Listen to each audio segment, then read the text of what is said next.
beautiful. We got a new we're all in person. Your head right does now. look nice. Does it?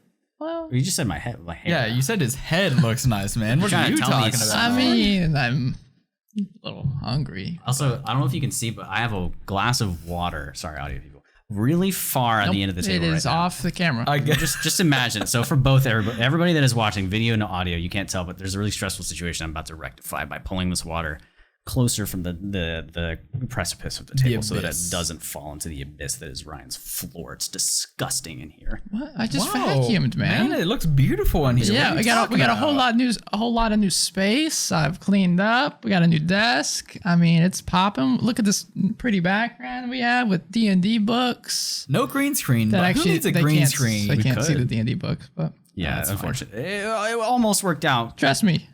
Here's Tome of Beast 2. Shout out. Yo, go get it. I have it. It's great, pretty man. nice, man. It's so good. It is so good. How are y'all? What's going on in y'all's life? Crazy stuff, man. Really? Oh, really? Yeah, what do you mean, really? I I don't know, man. I mean, he told us about a screaming lady. My- but- Daily lives of the Three Musketeers over here. Usually, I've been working, twerking, and my girlfriend's dad got into the hospital, so we've been dealing with that for the last few days. That's actually why the podcast was delayed a day. I apologize for that, but God, man, how dare he have a heart attack? How dare he? But he's doing better. He's doing all right. That's good to hear, man. Yeah. Good to hear. How's that screaming lady? Yeah. Okay. So yeah, these guys have no idea. I don't think I told you either. But before you showed up, well, he took a long time to Friendship walk 5 into the feet. Brex and new friendship game. I had to get my microphone. But for those of you who are uninitiated, I work at a psychiatric facility, hospital, and we have a patient right now who doesn't stop screaming. She is doing guttural, visceral screams constantly, all through the dead of night too. And and she doesn't know she's doing them. She doesn't know she's doing the screaming. Hey, man, she's setting the mood for what we're going to be talking about That's today. true. Oh, damn. That's true. I have How are you just how are gotten. you No, you guys? just took my segue. Oh, I wasn't segueing into No, that was- that anything, was a good man. one. I'm curious That was a good how one. they're doing. I have no idea. I usually just make it up on the spot. That's why they're not very good. No, how are you feeling, man? how How you are you feeling? I was gonna say doing? this. I'm in do you limbo make- right now. I got a new job going on, you know? That's not limbo. You got a new job. Well, yeah, I'm still figuring things out. I'm in the Limbo was before. Is it you heaven? got Is it a new hell? job. I don't know yet. You know, it's that kind of. It's good. It's better than. My So you're in the job. material plane. Yes. Yeah, between heaven and hell. Let's bring it back to D&D. I like it. I like it. That is a podcast about D&D. Loosely. Loosely. At least in the beginning, it's not. We talk about waffles. We waffle a lot. Hey, this is an unpopular opinion. Pancake gang. Fuck waffles. I do kind of like pancakes better. But I also like waffles I better. like pancakes more as Oh, well. all right. But you can't say I'm pancaking. You know, I'm See, waffling. I think it's more like an apples to oranges kind of thing. Like if you want the crunch, you get the crunch. You get the waffle. What about have chicken and crunch. waffles? You ever had chicken and waffles? Oh no, I cannot. See, I'm with you. I don't like cannot it. do chicken and waffles. I man. don't like it. I'm from Texas. I'm from the South. I can't do chicken and waffles, man. I don't like the syrup with the chicken. Wait, people It's a put weird it. It's not a side. People You put it on top. Are Yeah, you yeah. kidding me? Yeah, man. Like fried chicken? Yes. Yeah. Have you never seen this I before? don't know why I moved back here. Bro, there's a restaurant on the Dangerous square that state. serves chicken and waffles, man. Is it Dick's? Yeah. Damn, Oh. Dick's is good. I love Dick's. We're children. We're children for that. Hey, I mean, if it's there. It's so funny, man. Speaking of children, though, children would not. What? Wait, hold on. That. Come on, man.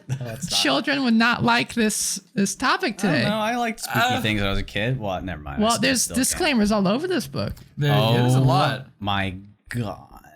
We're talking about Ravenloft, by the We way. are talking about Raven. Hey, Van this is- Richten's guide, man. This is the dungeon crawl. Welcome. Hey, Hello. what's This is He's Braxton. Yeah, I'm Braxton. He's Ryan. He's, I'm Kenneth. I'm Kenneth. Hey, y'all. You've heard me before. and this is hopefully. episode 90.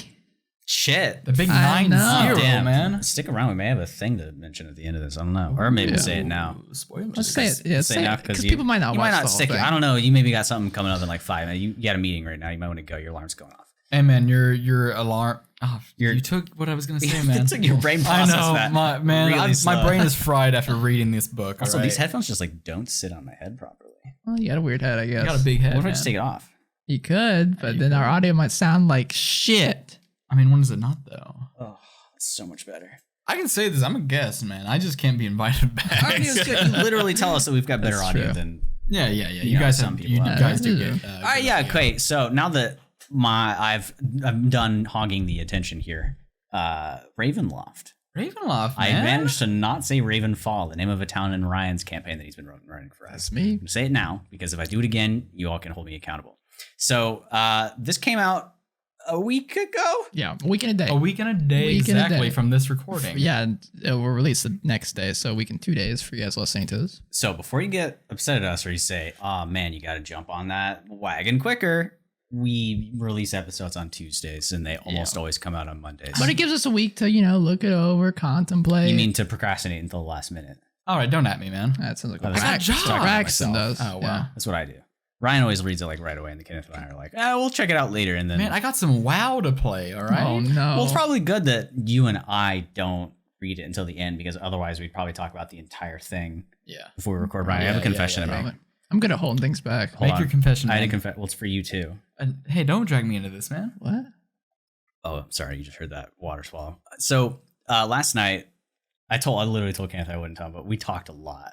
Yeah. Not about specifics, but about general feelings about Oh it. no. Hey, So that's what I meant fine, when we man. don't know anything about what you thought. Yeah, I've not said a word. He knows how I feel about it, and I know how he feels about I it. think but we all haven't I've gone in mentioned depth, shouldn't take you too long to read. I think it's all I said which to is Braxton the about this literal book. opposite of the experience. It probably didn't take as much time as Rime of the Frost Maiden or as Candlekeep, Those ones took me a while. but for some reason it was harder for me to get through this one. Coffee, Jamie. Whoa. Jamie, they know you. Hey, it's the actual goblin. Hi, Jamie. She brought me coffee. Shout out. Shout out to Jamie Zerda. The question is, can I- Chronicles? So, audio listeners, we just got coffee brought to me through our wonderful. now I you don't gotta even get want to the call her headphones maid. back I don't know. We're her maids. Secretary. She just decided to bring me a coffee. Thank you. It's my payment for helping her. This is just gonna sit here closed because there's tape on it. So Ravenloft, Yeah, Van Richten's guide. Van Richten's guide. Is it? Aw. Oh, it's a hand. Hey, Oh, this is Here we go. scary, man. Oh, more hands. we all live in the same area now, so there's gonna be a lot more of this sort of Very interaction. professional here Very at the Dungeon Well, Crawl if LLC. you've listened to our reviews of other things before, it's hardly a review. We'll give you our thought on should you get it. Yeah, we're talking about that first for players and for DMs. So for you players, you can get out of here once you hear our thought. This is a need very to. DM centric book. yes, It is it very is. DM-centric. It is. And It doesn't have to be, but it is. any player stuff there is like hidden in there so that your DM would have to be the one to tell you because Yes. otherwise you Which is probably a good thing. yeah. Starting with that though, who do you guys think DMs and players should buy this book? Oh, we're diving right into that. Should we? I mean, do we want to? yeah. Are you gonna? Do we want to start off with that so the players can get out of here if they don't? Well, want to be then we got to spoiled? talk about the player stuff. Yeah, true. Let's start with the players. So So first, initial thoughts. Yeah, I guess initial thoughts. We'll get that out of the way, like you're saying. How initial are we getting? Like the whole thing? No, well, Just for player stuff, I think. just if you, yeah, The first let's part, do just character player creation. Stuff. I don't know because this is your section. Well, no, we'll just do player stuff starting out. For players, Would you recommend a player to buy no, this? not at all. No. Zero. I would say buy the specifics on D&D Beyond. You don't have to Yes. buy the whole book. Yeah, you can Or buy the character creation. get your section, buddy's book. probably. Yeah, because you get 2 subclasses. You get 2 3 subclasses races. for a warlock and for a. What's the other Bard. Bard. one? Thank you. But it says it pretty early on. There's Yeah. not much player stuff. And in it. even like later on down the line, like way farther down, it's like, hey, if you go any farther, you're just gonna flat out spoil yourself. I mean, this is a DM book, and I don't think that's not a problem. It's not No. a bad thing. And you would think most of the titles, if it says guide to X place, it's a pretty good I mean, you warning can think for a of player. to not- Eperon's similar in comparison. This where it has a couple player subclassy stuff, and then source material for DMs. Yeah. In the first chapter, the whole first chapter is about character creation. But is that where it says how to make a character for like a horror campaign? Is that chapter 1? Yes, it is.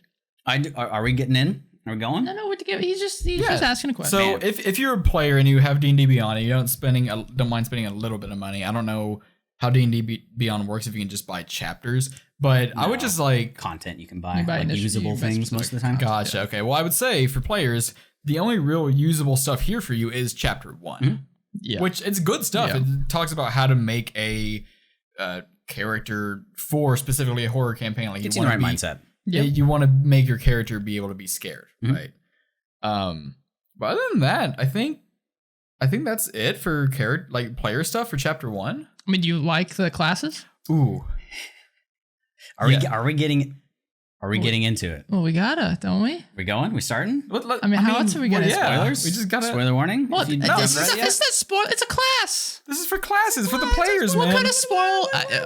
This is not spoiler brother. territory. It's a class. It depends on your definition of spoiler. I've given my warning. brother. All right. Hey, those of you that appreciate it, see you later. All right. Okay. Man. Well, All right. Well, I know what you're gonna say. I really like. so the there's bard. two. There's a bard There you go. and That's the statement to a warlock. College of Spirits Yes. and Undead Warlock. Yes. Yes, that Okay. one does exist now. So bard first. So the bard basically, like, flavor wise, you can like use a Taroka deck or like I almost said palimpsest. Spirit Really board. pushing that Spirit deck, board. aren't they? Hey, this Taroka deck's good, man. I have it but right over here. They're pushing It's it. hot. Basically, you use that as a spell focus. You can like use it to summon spirits to tell you stories in your brain, and then you can tell those stories out to give bonuses to your other party members. It's very flavorful. It's a little RNG based, but Yeah. I'm fine with that. So you're like the like you go to a small town, right? And you pay for a ghost tour. You're like that guy. That's Yeah. what your bard thing is. And that's kind of, back in the day, that's really what bards were. They were just traveling storytellers. Yeah, I like it. And I really like the flavor on this. You get guidance that you can use at 60 feet. I'll always take a free cantrip that's guidance. I would love man. a player if they chose us to actually tell the horror stories. Remember and in our stuff they UA get. episode on this, we said that if you're gonna play this class, play it up. Like Yeah. RP is your shtick here.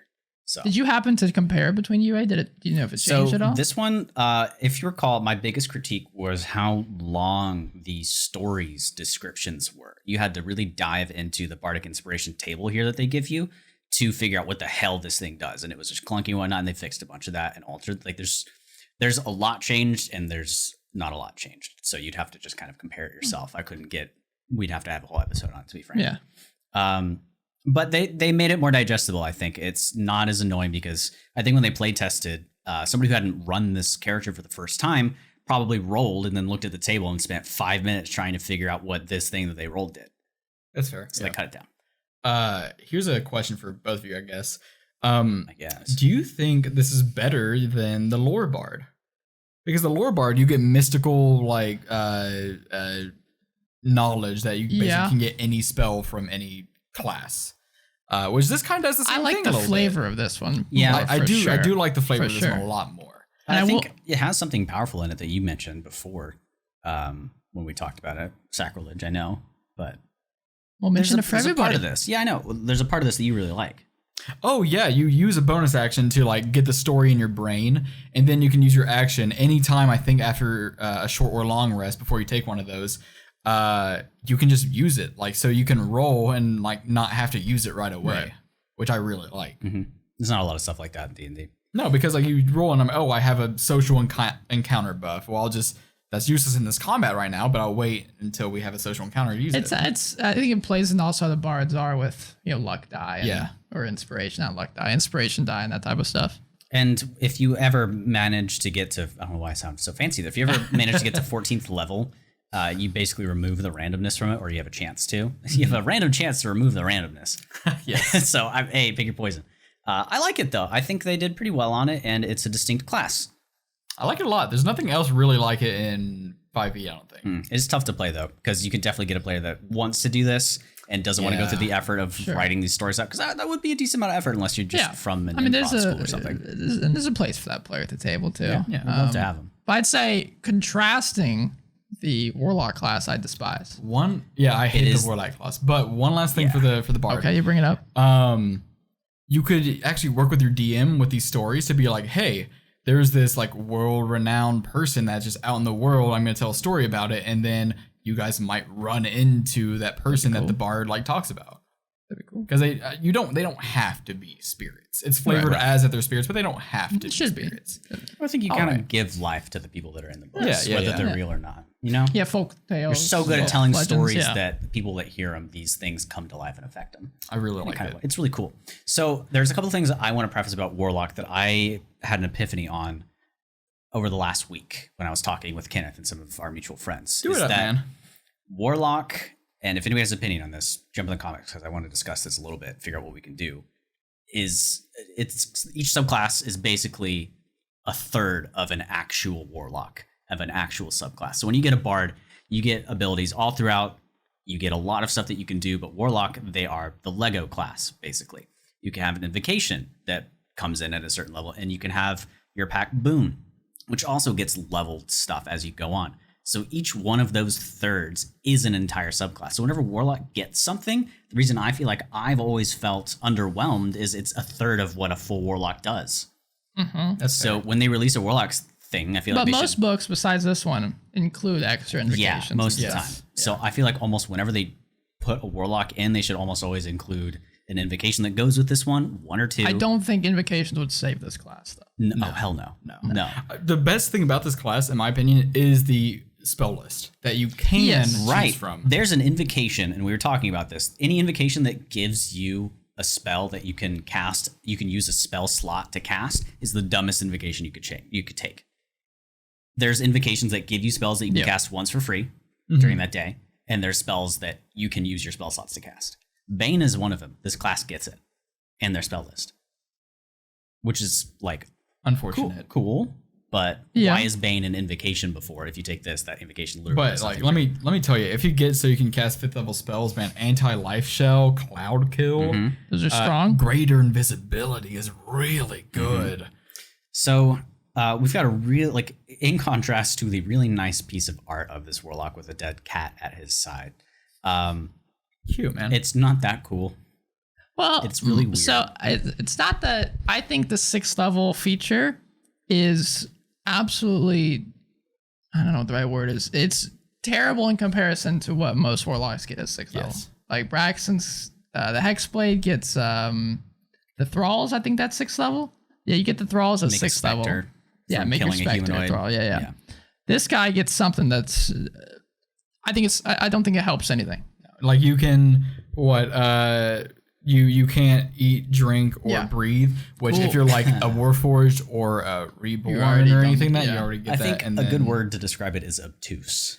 It's like you have to stop doing what you're doing and do this, and it's not even a good action. Well, just think how many times does that come up in game? It's very rarely. I guess it could come up maybe more often in a Domain of Dread campaign. Yeah, like with all the cloud spells, Sure. like poison stuff Yeah, like that. Then but- you resist that. It's mostly Would I flavor. rather get that, It's or- adjacent to mind reading, the early level thing that you get for the Great Old One Warlock. It's this passive ability that you get, but it's 6th level in this, whereas that one's like 1, 2, or 3. Yes. Yeah. So the other part of it is that during your turn, when you hit a creature in the attack roll, you can do some extra damage. So I was like, okay, cool, necrotic, and it's all right. extra damage. Then more stuff when you use this form of dread that you've got, which sounds really cool, but it's not. And this class best described as like a wet fart, which also Ugh. happens to describe its, I think, 10th level 10th ability? ability that is actually one of the worst things in existence. But I think the spear projection is actually pretty cool. I like that.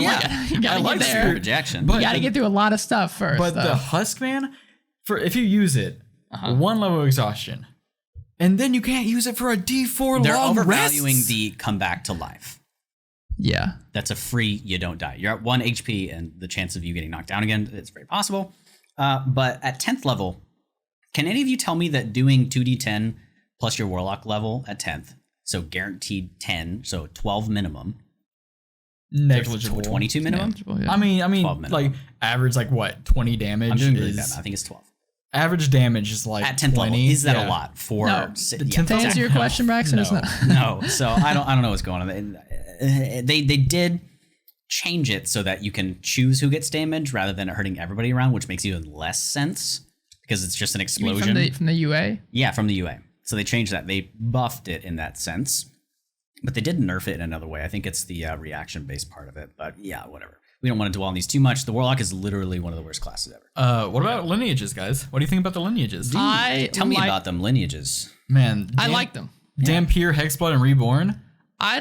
So Dampier I'm not huge on. I Really? love both the other ones. I mean, I don't love think it's Dampier, bad. I man. don't think it's bad, but I just adore both I the other ones. love the flavor of the Hexblood, man. Yes. The Hexblood is Yes. so I think the very Hexblood's good. very strong. It is very strong, and I love that your hair grows long. You have the nails. There's lots of options for RP in these, which I Yes. enjoy, Yes. and it ties in if you're doing one of these domains of Dread. It Well, can there's tie that into a lot controversial of them. stuff that's going on right now where Wizards of the Coast making decisions that have to be so on a character or class. People are having them rubbed the wrong way. Like they don't want to be forced to play something. So Kenneth made the point that What if somebody makes a hexblood that doesn't have this crown, or their hair is short? Is that wrong? Stuff like that. So I think people tend to get wishy-washy on classes that have these super unique portions of them that. And correct me. So we've had this talk, but I haven't talked to Kenneth about this. What's up, man? When nothing much, man. Whenever they made this, what Braxton was talking about races and whatnot, and they released these in a UA, did you expect them all races from now on are going to be lineages? Yes. I did not. Really? See, I did, and so did Braxton. See, I thought with this, because with these lineages, there's something that kind of happens to you. Right, Yeah. like That you is get true. turned into a Dhampir. You can't be born as a hexblood. You can be born as a hexblood. You can be born as a Dhampir. You can be, I guess, born as a reborn if you're cursed somehow. It's in the name. Reborn, but yeah. There's things that happen to you. Yeah. And it makes sense that like, oh, well, these override your racial features now because you're now a Dhampir half-orc. You're now a hexblood elf, point. right? I just expected, because I liked the way they were going with these, and then they made the Dragonborn UA, which I like what they did with it, but what's the point? There already is a Dragonborn. Now you're going to have conflicting stuff. Yeah. So I'm interested to see what their plans are for future races. Yeah, I feel like they might think right now that they've got all the base races covered, Which and then they just gonna add probably do. these unique things in. So I don't There's know. a lot of them. There's a lot. So So moving on from that, there's the Dark Gifts. I like them. I like them too. They're like mini feats with problems with them. Yeah, and a lot of them, some are really good, some are not so good, but the not so good ones don't really have that much of a bad side. they're cool. Yeah. They can lead to some fun RP moments. Yeah, I think there's definitely. two that I really liked, like I don't know if it was the Echoing Soul or what. There's some fun ones. The only thing I didn't like is it's many of them relied on the downside was rolling a nat one. Yes. Yeah, it's so weird, isn't it? I would prefer it to be something more not frequent. mechanic and something that happens more story wise, kind of like a Warlock patron, right? Yeah. Also, there is the horror trinkets that are back from Strahd. I love trinkets. And there's also the two backgrounds, the haunted one also from Strahd, but the investigator. I've chosen haunted one Investigator. background for every character I've ever made. It's a Why I don't know. Well, It's fun, it man. gives you a lot of good shit. I just pick it because it was when I first had D&D Beyond. They It need to was make the more only backgrounds. one, the only free one that I too. liked. But when you look at all the backgrounds, if you own a lot of them, I find is they don't cover a wide range of stuff. That's It's also easy to really forget what your background feature does. Yes. I've only had someone use a background feature in my game like once or maybe twice. I've tried to push it on you a little bit, but it doesn't really matter anymore no. because being able to know where information is. A lot of it's more like for low level stuff. Right? Yeah. Like you're in a starting town, like, hey, we need someplace to stay. I definitely appreciate them. And this is the section where you're talking about that gives you ideas for making a horror character. Yes, that's the what I want to go backgrounds. back to because we skipped over that. Because Gotcha. I wrote a couple of notes on this beginning portion here, and I feel it's good. It has good intentions, but it's like 6, 7, 8 paragraphs. They need to cut it to 1. See, I actually disagree. I really like all of this. It repeats the same information over. I think they could. Well, I think I can see what you mean it repeats, but I think it does it in a way it's important for players and for people to get into their heads. The lesson is great, and I get it, but oh man, maybe I'm just hoping people are able to get a message once for hearing it once. But I guess maybe that's not the case for a wide audience. I don't know. Maybe. It is good. I do like it. Like I appreciate it, right? It does kind of drag on a little bit, right? I will concede to that. But it does give like hey, make a character that wants to be scared, right? Well, not even wants to, but can be. Because so many people want to make like the tough ass barbarian, but if you're going into Ravenloft, what's the point? Yeah, right. And I do some of the stuff in here I don't necessarily agree with. Like limit comedy. I don't think because They directly contradict it later too. Yes, they do.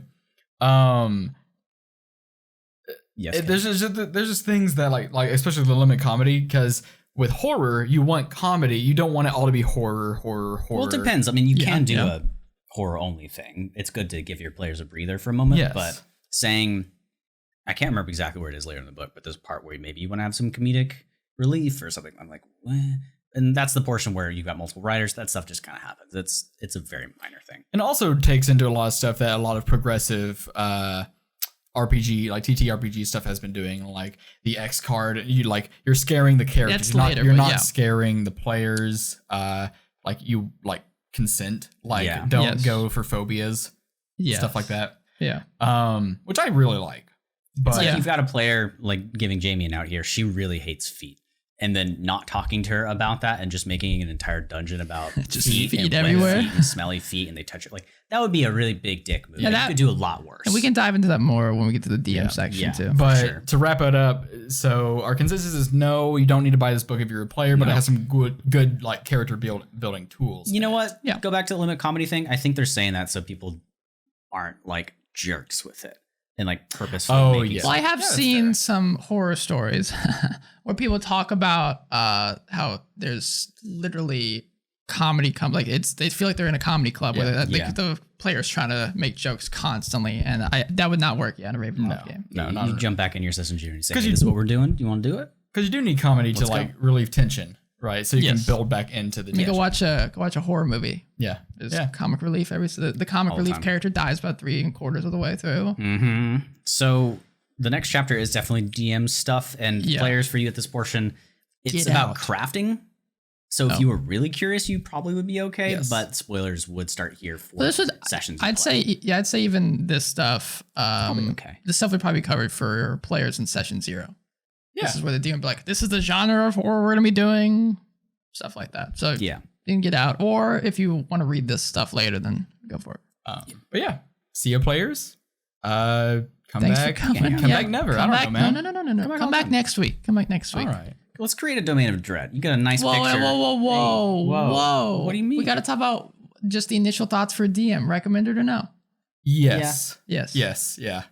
Most He- he definitely. has- I want to hesitate, say yes. no, but there's some good stuff in here. For most Yeah, definitely. I'm 100%. if on you're the a new pick it DM up. and you've never gotten another book before about how to DM, get this, This is a because good one. ultimately, I would say be prepared though, as nothing is out of the box able to play right away in here. not at all. It's So all ideas. this is like that class We'll come that you back to that take later. where it's Yeah. nothing in the field. You're just learning how to do it. Yes. This is not an adventure. There is an adventure in here, but it's not like a Curse of Strahd where you can just kind of pick Thankfully, up and there's go. some things to use. They do have a monster index at the end. Thankfully, Ooh, I love it. like Kenneth requested and some of the other stuff, they don't have all the. Well, just in Candlekeep, there's none.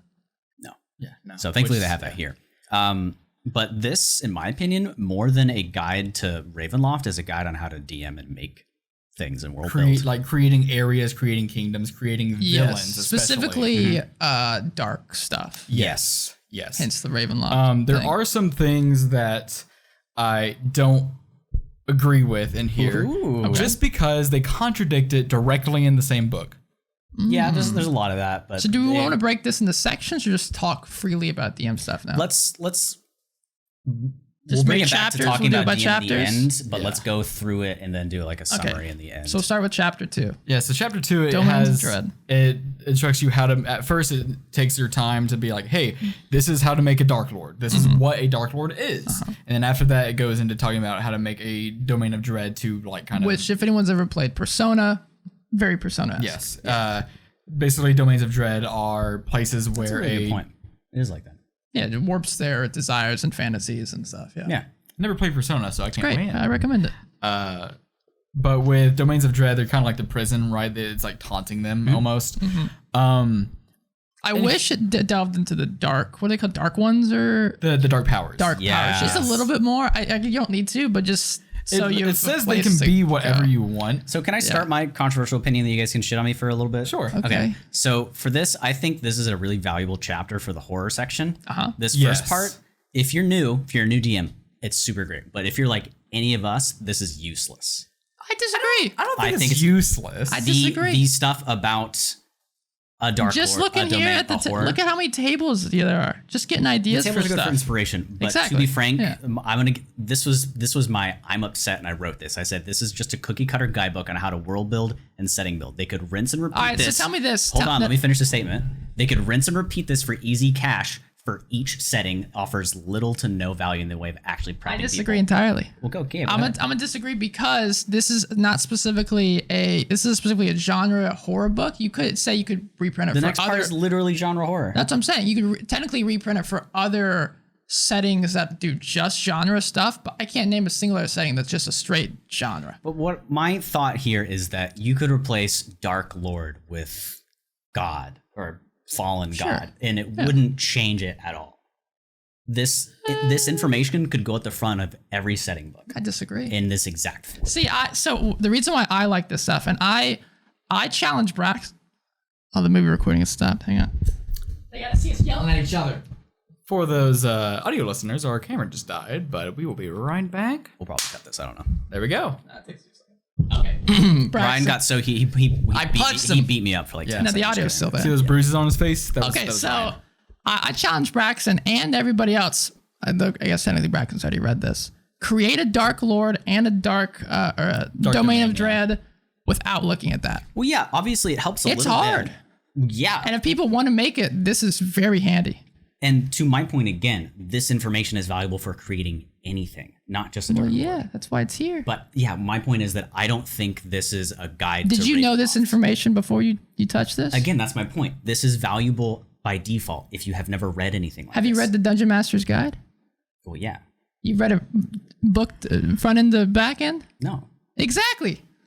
You're This stuff you're is in there. circumventing No, my no, point. this stuff is in there, but differently. What I'm saying is if you're confident in making villains, if you're confident in making stories that have all these devices within them, this might not be the most refreshing or helpful read. I think what Braxton's saying here as well is that, see, I like that this is in here. I like yeah, because I don't like think it needs to be removed. I just think I said this yesterday, yeah, and I'm not the target audience for this. yeah. No, okay, I'll say this now. So Braxton earlier, he mentioned, I'm gonna get this out of the way. He mentioned that he said this book was boring. I think this is boring because you're almost straight improv DM. Yeah, That's why. That's fair. this would be helpful for writing villains. Period. If they could rewrite this to how to write Gothic horror instead of blah blah blah's guide to Ravenloft, I think it'd be fine. I think that Hey, hop in here, it's kid. yeah, man. I'm trying, man. There is a precedence that this kind of sets. Okay. That they can put something like this in any kind of source book just to take up page count instead of Yes. like actual Sure. I feel like there's a lot of fluff. information that DMs could like not use. Like you can definitely use this, but like more tables or more like concrete lore, right? The episode that we But- did on how to world build and improv or your character's motivations, past life. Where was this Dark Well, Lord you before the could mist? so you could Who was the scrap Dark Lord's all family? D&D knowledge entirely from stuff and just go pick up a how to tell a storybook, Yeah.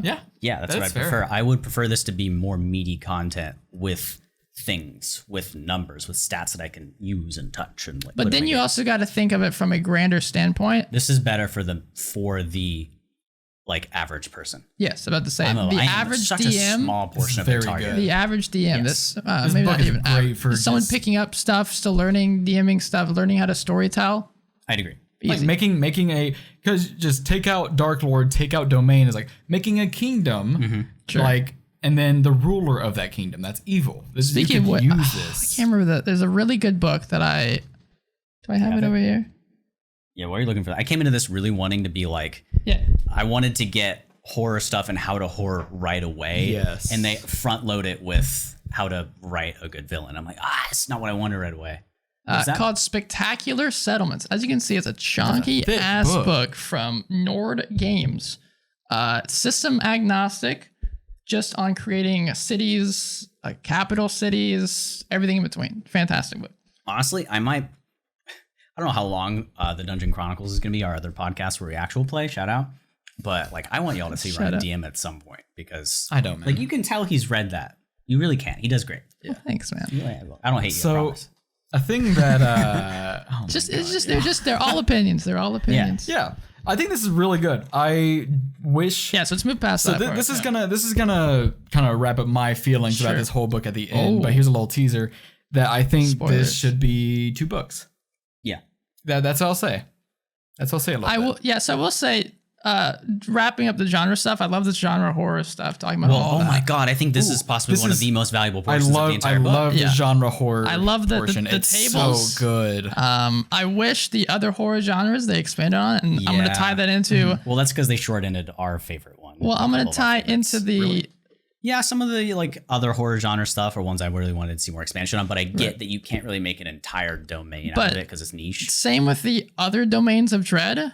I wish they either just didn't include those or expanded on them more. It was Same a with the chunk. other horror So- genres.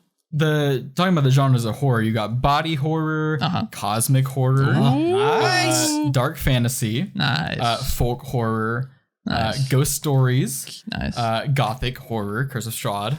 And then you got these 4 smaller ones, which is disaster horror, occult, detective stories, psychological horror, and slasher horror. So I right gotta get a away book. from this, and sorry, because this goes into something that you talked about before in your campaign. This is literally my point. Campaigns you write have so many of these in them just by default. Yes. And dissecting that and reading these and learning can help you really make certain arcs of your campaign really distinct. And just I make love you this part. think about it. And I want to do something. I want to guess what your favorite genre in this is. I don't know if. All right, maybe you don't know as much as Ryan, I do. don't Now, know. do you think favorites or one I use the most? No, favorite. Which Favorite, one you like were your like, I type. want to read this right now. Okay, when you what saw the do you list. think? Maybe gothic. Maybe. What do you Or- think? I think cosmic horror for you. Yeah. There you go. That's it. Yeah. Yeah, my favorite horror of all time is cosmic horror. Yeah, cosmic horror. I See- adore Lovecraft. See, I also adore as cosmic horror. as an author, not as a See, person. I also really love cosmic horror, but for Warlock. this, which one is your favorite? For like after of the reading information it. they give after me. reading it, which one do you think? The is your information favorite? they give me is I'd say dark fantasy because my worlds are dark fantasy. Okay. That's the part too. Is some of these are entire world and some of them are events in a world. Yes. So I love the kind of grim dark. What type about stuff. you in this? I really enjoyed disaster horror because it identified for me like how to put that inside of something, and Sure. dark fantasy as well because it can help you Well, make a full world. And your world right now is kind of disaster horror-esque. In a way, My world yeah. has It's like after a almost all of disaster. this, Yeah. And I need to. I'm gonna read this a lot because I need See, to bring that in. My favorite, like in horror general, Yeah, is horror cosmic genre. horror. But after I so reading love this, it. it's folk horror, man. I do love good really I mean, you like The Witch? The Witch. No, when I think about Midsommar. it, the horror movies that have given me the biggest shock, not just like scare, have been folk horror. You watch Yeah, movies? because like you're It's not anime? I've seen What? Midsummer.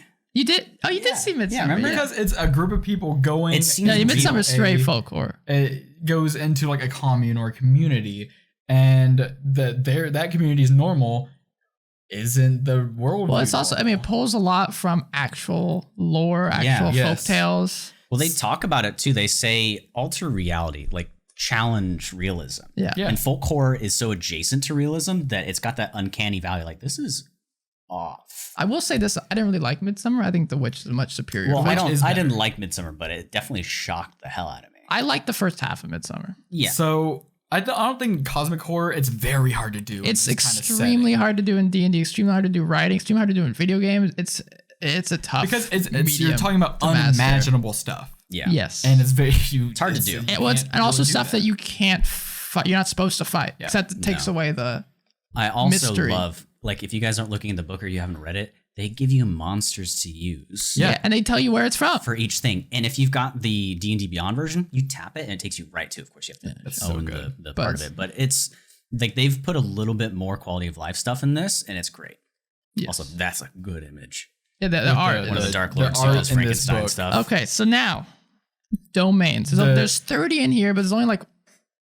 You piece of mother. Our battery just died. Our friends. battery just died. Yeah, this is the trouble of having Video. cameras and stuff. You know, and a battery pack. That's what we need. How Yeah. far? So how far? What are your thoughts on it? Do you think this is a good book so far? I think there are good up to parts chapter of it. 3. I think there are good parts. No, I think from here on, from the horror stuff on, it is pretty good. Oh yeah. Yeah, the first part I don't like. I was talking to my friend Daniel, and he shout out to Daniel, man. He's in the Dungeon Crawl Network Discord channel. You'll see him there. Nice. There is a problem that he had with the book. He was like reading through this, and he just had to stop reading in the middle of the domains because he just he was like this is all samey to me, and he's like, I don't like it. It is. But I don't like the domain part either that much. do. Well, I think it's Yeah, I love like it's great for inspiration. That is Yes, undeniable. Good job, Ryan. But- I knew that was good. I Scary. predicted that in my brain. He just hit a keyblade on the wall. so People. chapter 3, the chonky part of the book. Yeah, this It is what you pay for. chonk. This is okay. So this is why I bought this book, not how to run horror, not how to do any of that. I bought it because I thought it would be like a Ravenloft setting. Yeah, so let's address this, and I think the answer is probably obvious. Should they have put Barovia and Strahd first? It's by alphabetical. Should they still have put him first? I think they should have included it, period. I don't think so No, me either, either. because it looks like the kid who turns in homework and it's like really front loaded, and it's like, But- look at all this good stuff we have, and then it just decreases from there. See, I disagree with that, but I think they shouldn't have added it because it's a lesser already version of enough. what They you don't get. even have. Yeah. They say he's a vampire. They say stats. For, you don't get his stat he's Well, I block. a- think I kind of appreciate it because, you know, they could have not put him in and said, hey, if you want to learn about Strahd's domain, go buy the Curse of Strahd. Yeah, I can see fair, why it's. yeah. I mean, you get people buy this book, they'd be like, "Why is the guy like? It's called Castle Ravenloft in there. Why is that not in my book?" Exactly, yeah. So a thing that I want to start off with these, with this chapter is Sure. there's a big elephant in the room with the Dark Lords, It is? All right. and Oh. yeah, it's right there. Oh, I know where you're going. I know on. where you're Yeah. going. These stats. They did not make individual stats Not a single one? for the Dark Lords. They which directly address it, though. They do directly address it, saying, "Hey, they don't need to be combatants. A lot of these are just regular Sure. people that got taken into the domain. They don't want people to have to be 20th But if level you to even put survive something in here. front of your Well, that's players, fine. they'll probably want to fight it. Yeah, Yes. and that's the thing with the domains of dread. They're not for hot. They're for any level of person. Level 1 to level 20 can be in do adventure in the domains of dread. Yeah. But if you meet one of these Dark Lords, Especially one of these assholes. yes, you will most likely want to fight them. But then it says, "Oh, they're like a spy," and I'm like, "That's fine. You can have low level Dark Lords, but I would like a spy's intelligence is Yeah. like what 14 or something, if that, and then you're talking about like literal genius level people in Yeah. here, which is at least level 20. Yeah, that one dude that's an archmage, and he's like the most powerful mage dude in a place that's got like rampant magic. Yes. It's like, and he's like a CR 8. To be fair, they do say his magic is limited there, Yes. but my point is that it's hard to like. Yes, I could take one of these guys, change the intelligence, give them more abilities and stuff, but that's just more work for me. Yes. And that's fine. We talk about how we like being able to alter things. Sure. But again, when I pay somebody to do something for me, I don't want them to tell me how to do it. This book there's nothing you can just pick up and run. No, you have to. Except and maybe the I'm adventure, fine with but- that, but like How many pages do we have left in this? Because all of this DMs, this is for you. a lot. And there's almost no immediately usable content. And it's going to take you like, if you're a speed reader, an hour and a half. If you're skimming through this to go through the rest But- of the stuff. You could easily find a genre of horror you like and, And just then go just to choose that that one. one, yeah. Yeah. But Yeah. a lot of the thing in here is that it feels, when I was reading through this, it felt, I don't know, the best word, and I don't want to use this word because it's not that accurate, about but the to. best word is shallow. Because a lot of the stuff reading through here, there's hints of really good stuff. Like if you Not many look- of them have if- maps. If you look through the tables, it's like they talk about gaining access to a place in Sholomance. I'm going to be honest, And I these want- tables are great inspiration. The tables are yeah. really good, but I want to know I just want more information about this. This is all just like surface level stuff about the domains. And I want more. But a really big problem that I have is that a lot of the Dark Lords in these domains contradict what they say how to make a Dark Lord. Really? Yes. Are you saying because they're not necessarily evil, some of them? A lot of them not evil. That is and not, true. It says they're irredeemable. They are pure evil, and that do not make like the players feel sorry for them. The one I can think of off the top of my head that's just like that is the one in Falconovia, the zombie place, Yeah. where she's the one that's deciding who's defending. You know, she's like the runner of the town, and the only way she's the Dark Lord is because she makes poor decisions, getting people killed that shouldn't be killed, and stuff like that. One of them is it is the This is where learning who wrote each section would have been helpful, because there are multiple writers for this, though it's not all freelancers. We did learn that. Who are the like big names that wrote? Because you guys mentioned it's that in the earlier. back. Chris Perkins. Yeah. No, so he didn't No, write it. he didn't. Chris Perkins is not part of this. didn't touch but- it. there's some actual people on Wizards of the Coast that were in this, but you know, the guy who wrote the person who wrote the first part probably didn't have a lesson where they sat everybody down and said, "Hey, abide by these rules at the beginning of the book that I wrote." So one of them, the domain of dread called Kalakari, it's like the Indian inspired. Yeah, folklore.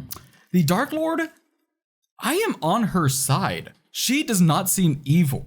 Like she got betrayed by her like brother and she's got a story to tell. sister, and she just seems like a sad figure. One of them for what is it? The Harakir the Dark Lord is a guy that, yes, he did betray his pharaoh because he didn't think he would do a good job. I love but this he's one. living so long, he just wants to die. This was one of my That favorite is ones. sad. That's But redeemable. there's do this bad type of horror in things. there, though. Yeah, no, there's definitely horror in here. No, I mean like in that idea of a character like that. Yeah, like I'm not saying it's not horror, but like it says, hey, don't feel sorry for like make sure that there's like no like not redeemable, but more like you don't feel sorry. It does for contradict that, but for me, a Dark Lord is more so you take that section of your player sheet that you don't really write out that much, your ideals, your flaws, and those sorts, and you amplify and dig into those a billion times, and that's a Dark Lord. But speaking about that, there's a domain in here called Darkon. Yes, Yeah, Darkon's one's falling and apart. there's There's no no Dark Dark Lord. Lords, but there's 3 people vying for it. What you would imagine those are big like people that you interact with. Yeah. There's no ideals, bonds, flaws, or traits listed out with those characters. Yeah, I think where they were going with that one is the Castle Avernus, big title drop there. Send to Avernus. No, it's different. It's I'm different. silly It's different. He's an idiot. It's okay. I think the point of Darkon, from my understanding, is the horror and the craziness. It's just meant to be what's happening around you. Yes. Which is a shame that the other people aren't touched on. But like the other people need to have like they have it for every other person. Well, it's so interesting too because they say these planes, because each individual domain of dread is its own plane. Spells that say plane stuff don't interact with the other ones. Yes. And it says that each one is made for a Dark Lord, and yet these 3 guys are wanting to own it. I guess this is the place they live. They lost their Dark Lord. Yeah. It's so interesting. So like if you were in theory to kill I like that. if you were to kill a Dark Lord from another place, then you'd have the same problem. But can I like pivot and ask which ones were your favorites? Yeah, let's do that now because top we're 3 getting a or- little. I've got long 2. here. I don't like many of them. I'll do top 3. All right, go ahead, man. Oh, Do you want me to guess? well, no. Let's do one at a time. Go Okay. on. No, you okay. I posed the question. You start, Ryan. I know. I'll start with my first one, and then we'll just go. So it's not all spotlighted on one person forever. My first favorite one, going in alphabetical order, is a Blutspur. Really? Yeah. Well, yeah, I it's got. I it's think got it's stuff one I of the like. least filled out ones, but it's my favorite. Oh, without a doubt. They didn't do many cosmic horror eldritch stuff in this, which made me really sad. But I mean, they did because cosmic horror, I would even split up into multiple genres of itself.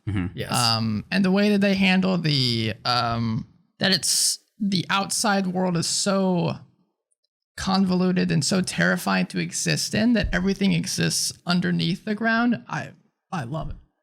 I think love it's it. really hard to run in though. Oh, I bet. One of my favorite Mind ones flayers, though, is vampire mind flayers.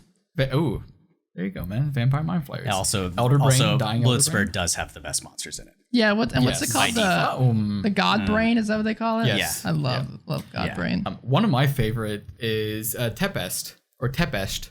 Are we not going in alphabetical order? No, we were. What? We're going down. We're going down the line, man. I'm talking about our We favorites. just talked about this. Yeah, Tepest is a folk horror type domain with like a mother that people like worship basically. Yeah. And I really like this one just because I like folk horror and I map's like cool.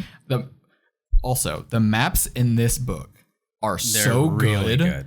They're When you they're can use them for included. anything. When they're included. when they're included, There's yeah, not- unfortunately. Not everyone has a map. But it's just like the tithe and like the victual in this book where like they go to like have a dinner and like a festival.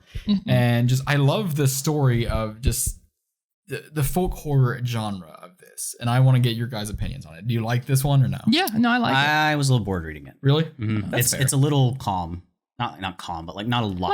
A lot of these aren't that. I mean, it's under the surface. I think that's what. Yes. To me, that's what it's hard to do that type of horror, but if you can do it well, Also, too much of a good thing can become not a good thing, and I've been a little bogged down by witches and hags and face That's stuff. fair, yeah. So that's also part of it right now. Just like you go into like a community and you start noticing weird things that they're doing that like, Koss oh, would that's love strange. this one. One of the Yeah. people in our Discord.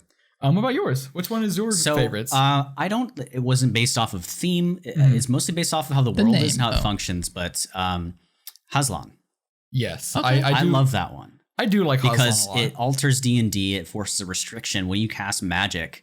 There is a table that you roll on, and it's not super random, but magic is rampant here. When you try to harness it, you can't really, and you might become frightened because you cast something, or something other insane fireball gets cast at your feet as crazy screams go on. It changes the game, and I really liked that. My favorite part's the eye, though. Yeah, the Yes, eye, that is really cool. Yeah, it's Yeah, very he's good. watching you. Yes, that's just going down the list. That was the first one that comes up that I enjoy. Do you have another one that you want to talk about? I do, man. My other favorite one is Akath. Let's hear it. I like it. Yeah. It just would be very difficult to Yes, run. that's in my my opinion. opinion. You want to know why both of my favorite ones are hard to run? Because they're cosmic horror. It's hard to do. Yeah. It's hard to do, but if you can do it well, oh my goodness. Also, I do like the irony in somebody who is trying to find perfection and yet changes it all the time. She wants constant perfection, Yes. and yet she's always Well, changing. so the reason why I think this does cosmic horror well, why I would enjoy running something like this is that because cosmic horror gets so confused where it's like it's got to be crazy, you know, stars and whatnot. Yes. But this is literally it's a nasty world. You're like, I'm gonna fall asleep. I'm tired. It's nighttime. Take my long rest, whatever. And then the actual, like, you see something completely different on the other side. It's just like a mirrored version. What is happening? I liked the quests Delicious. they presented because the NPCs have no time to lean into. And they Yeah. said, hey, my kid is going to be gone forever because this entire town is going to change. Can you if you please go find them for And me? if you explore it, you'll head into like these mansions that are just filled with bodies of people like And the sleeping. Jiangxi Oh, vampires that change the entire yeah, town. I love the Jiangxi. It's very good. It's really cool, but it would be hard to roleplay. Also the Dark Lord. I don't think they're that evil. No. because when they became a Dark Lord, they're just like, hey, I messed up this concoction to put my. Well, it gold even dragon to says at sleep. the end, there's a way to end the dream. Yeah. You can end the dream and you can like put all the daughters to sleep and they meet each other at the end. But then she's like, I hate this place now. So like a lot of these things, there's a lot worse people that you fight in D&D that don't get taken by the mist. A lot worse than these guys. Yeah. Which is just, I don't know. I get it. So I think what would have fixed your complaints maybe is if instead of saying make them irredeemable, make them just extremely flawed individuals. yes, yeah. A next one that I really like. Hey, it's Ryan's turn. No, I just said I mine, just man. did mine is Coffee's gone. Falcovnia. Yes, the I love zombie one, the zombie apocalypse one. Falcovnia. It Yeah. felt the writing in it, even just what they wrote, it just felt very present. Like I could see things Yes. going on in this campaign. Yes, being I could intense. imagine like how I would like you walk in and they're like, oh, there's zombies coming, and or you're talking with what is her name, Vladeska Drakov, in her office, and a little lieutenant guy runs and is like, hey, zombies are like in the sewers spreading disease, and he's like, hey, take care And of there's this. like a and you have my final trust. siege that you can take part in. It's very good. Well, Yeah. they changed this from old editions. A lot of these, and a lot of these were in old editions, but this used to be very similar to Barovia, and I'm glad I they prefer changed this. it. Yeah. Yeah. Braxton? about you, Oh, Braxton? you said you don't have a third one. Oh, yeah. No, wait, I haven't done a second one yet. I can't count. So Come on, man. This one, You're I DM. don't enjoy the whole thing, but I really like one settlement that they have. So this is your top second, and you don't like the whole thing. I'm just going down the list. So like alphabetical order. It's not Okay. like in actual order this. I just really liked Amherst and the entire town of actors. Oh, and Cardicos? Yeah, in Cardicos. Cardicos, yeah. I really like that. That was fun. That's I also don't mind the Dark Lord. I know you kind of shout on him a that's little bit. lycanthropy stuff. Yeah. Yes. Yeah, Yeah. you kind of shout on Harkon Lucas for a little bit. Who, Earlier me? today, you said, "Oh, screw that guy." You saw his picture and you were like, "Screw that guy." Earlier. Oh yeah, no, he's one of them that does deserve to be a Dark Lord. Yeah, I Yeah. like him a lot because there's a moment. Spoilers for players who are still around for this. If you're, Well, it shouldn't be here. We told you to But leave. if you've been sticking around, you're like, there's no spoilers right now. This is one. Get out. So he kind of like befriends one of the players, or possibly can, and gives them a cursed lycanthropy necklace. And later on, it says, even though you've become friends with this guy, at some point he just starts thinking of you as like a minion. Yeah. He changes again, and I can see like that moment. Like if Ryan was running this for me, and we were like, we're friends with him now. Like that's so cool. And then we do quests for him, and he starts changing. We're like, dude, what the like? That would be a lot of fun. Also, emotional turns. That picture, my boy has some drip. Dude, he looks so really cool. good. Yeah, they do amazing with the arts and representing different cultures and people of color here too. Third for you. Third. All right. So this is my bottom of my top three. Lamortia. I have some thoughts on Lamortia. Every time you said one, Kenneth and I have gone. Yeah. Okay. No, I like Lamortia. I like it because I get this is what I'm thinking of, right? Yeah, I was looking for a good body horror. I get Adeptus Mechanicus vibes straight out of this, and I love Adeptus Mechanicus stuff. So Bro, praise be the Omnissiah, brother. But a thing that I have a problem with Lamortia is not what's in the book; it's what's outside of the book. Oh. Earlier editions of Lemordia had a guy named Victor Mordenheim, which they changed to Victra Mordenheim, and he created like a Frankenstein person named Adam, and Adam was the Dark Lord.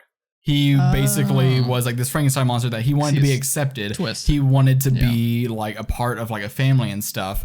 And like the land around him like wouldn't accept him because he's like some monster creature. And I think that's like his relationship with Victor and all that is way more interesting than what they changed. Like I don't know why they had like I don't mind it. I don't know why they gender swapped him though. But I just don't know. I don't know. I don't get it. Maybe but they thought that wasn't horror enough. I don't know. What? For Lemordia. Gender swapping? Yeah, the original one was Victor. And they changed it because it was like straight out of Frankenstein. Yeah. That's what they're doing. I mean, that's fair. But I just like at least in Victra, their vibes I don't vibe with them really. And like Victra's got it good there, man. Like the people love her. Like they're like, hey, give me some bodies, man. Like that's why I was like, man, I don't like any of these. My favorite ones are in the other domains of dread. That's fine. Yeah, that's fair. My third favorite. Yeah, bottom of your top. Bottom of my top, man. It's hard to choose. A lot of these are good. I have some strong feelings about some other Can I say one that I like a lot, but I also hate a lot? You can say it on your turn. Wait, this is my turn. No, it's not. You skipped me. No, we didn't. They did. No, we Go back, watch it. They skipped. I like Calicari. It's crazy. Calicari because I like the Dark Lord. I don't think she should be a Dark Lord, but I do like her. The main one. It's a great place. There's a lot of stuff you can do with it. There's a lot of like treachery and stuff. It's a good high level one because she's her stats are a Death Tyrant and the other person's stats are like Arcanoloth and a Rakshasa. And so those are like high level things. Yeah. And there's a lot of like, you can do political with it. You can do like actually going and fighting a like army or saving a town with it. Yeah. There's a lot of stuff you can do. It's like not skipping Braxton, but Dementalus similar, where there's some political. Yeah. I hate that one too. I don't hate it, but I hate it for one thing because it's centered around one event, the masquerade thing. stuff. And it literally says in there, hey, make them roll to get in, but really, unless they roll like a 1 through 3, the roll doesn't matter. I don't like that. I want every roll to matter. I don't like stuff like that. I like the flavor. I like the area. So Braxton. Yeah, which one is this one? That's the rat one.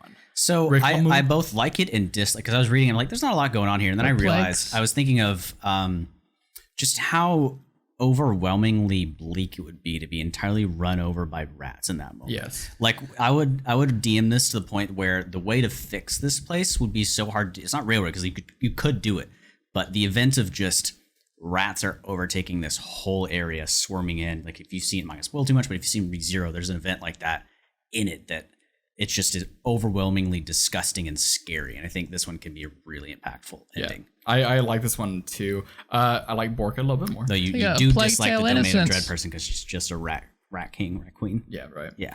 Borka, shout out to Borka. But what's your least favorite one, Ryan? My least favorite? I don't know. Barovia. I'm just kidding. I could see myself getting inspiration from almost every single one of these. No, getting inspiration's fine, but just like the domain itself, like you're not really. I don't think I have a least favorite because there's enough written. This is basically not the ones in the other domains, right? Yeah, just these main ones. Yeah. I'd say my least favorite just because I would never run a game like this. I mean, it's really cool. I like the concept of it, but I guess like looking at the ones that I would not use would be Valakan. Oh, the like the slasher one? or like someone's chasing you everywhere. So it's cool. Can I just say my favorite one in the entire thing? Okay, and it's the one that has least favorite, but sure. I know. I don't have a least favorite because there's them all. boring ones with lots of exposition, and for the same reason that Candlekeep was kind of boring to me because it was just all exposition. I don't read too much. I'm sorry. Yeah, because it takes I have to be directly interested. That's part ADD brain as well. Like I have to get that dopamine. I can't just be interested. But can we talk about Chlor? The end of worlds, the never-ending spiral of islands going into the center. Okay, before we talk about those, I'm just gonna group all the other domains right into a grouping. I like that they included them, but I also hate that they included these. Because I want so much more. I do agree with you. I do want a lot more, but I do like some of them. Yeah. Go ahead. What about Chlor? again, ADD brain, but it's like, Cloris, the end of the world is here. Shattered islands drift through the misty netherworld, caught in a swirling spiral that ends in it's just unengorgeable burning eye called Clor. There's 2 intense paragraphs for most of these. Yes, They would yeah. quickly digest. Yeah, for his so, monkey brain. I mean, all that stuff is all these mini ones are just the Nightmare Lands are sick. Yes, all these are just like inspiration stuff. Yeah. Sire 1313, the Morning Rail's really good, and also I'm upset they did my boy Koss dirty with Tovag. Yeah. I think Yes. that should have been its own one. But my least favorite, I think, has got to be. Did you have one? Just out of all of them, it's either the Carnival. Yeah. I wish the Carnival had more going on. Yeah. Yeah, They don't get enough depraved for me for Crazy Carnival. yeah. I think it is the Carnival because like the Dark Lord is a sword, a sentient sword, but it just doles out justice. It doesn't like that's not that evil. Well, because when I saw the Carnival, I just started reading the scriptures. Like I immediately pictured. I've never watched it. I just have seen clips of American Horror Story, the Carnival. I don't know what it's called. Like the demented clown in there. That's what I was expecting. That's not at all what we got. So Also, shout out to Gehenna. Okay, man, we're talking about carnivals. Shout out to especially- he's gotta hang out. especially the Litwick market, Yeah. with like all the fey creatures like kind of dubiously like, hey, give me some of your dreams and I'll give you like this key to this domain. I really like that. Shadowlands are cool. But the Carnival is just it's to me. It's not, I don't hate it. Is there one you like absolutely despise? I don't think so. Maybe out of the main ones, no, I don't despise any of them. I can't. I did Dementlo. I also don't like. See, the Carnival, I don't like it, but it gives me ideas that I can use for other Yes, a stuff. lot of these, and that's my wrap up thoughts for this. You guys can continue with your thoughts, but my wrap up thoughts with this chapter is it's a lot of good idea stuff. Yes. Not a lot of concrete stuff. I'd though. say if you are forlorn on what to pick for your, so as a reference to one of the Yes, I saw. Thank you. if you want to know what kind of campaign you want to run, you can look at the hallmarks and read Life and Death, Strange Invention, Cursed Art, Dower Population. Yeah, if you what know you want to do, run it can something give you a good that's dark direction. like this. Yeah, give you for really good sure. direction.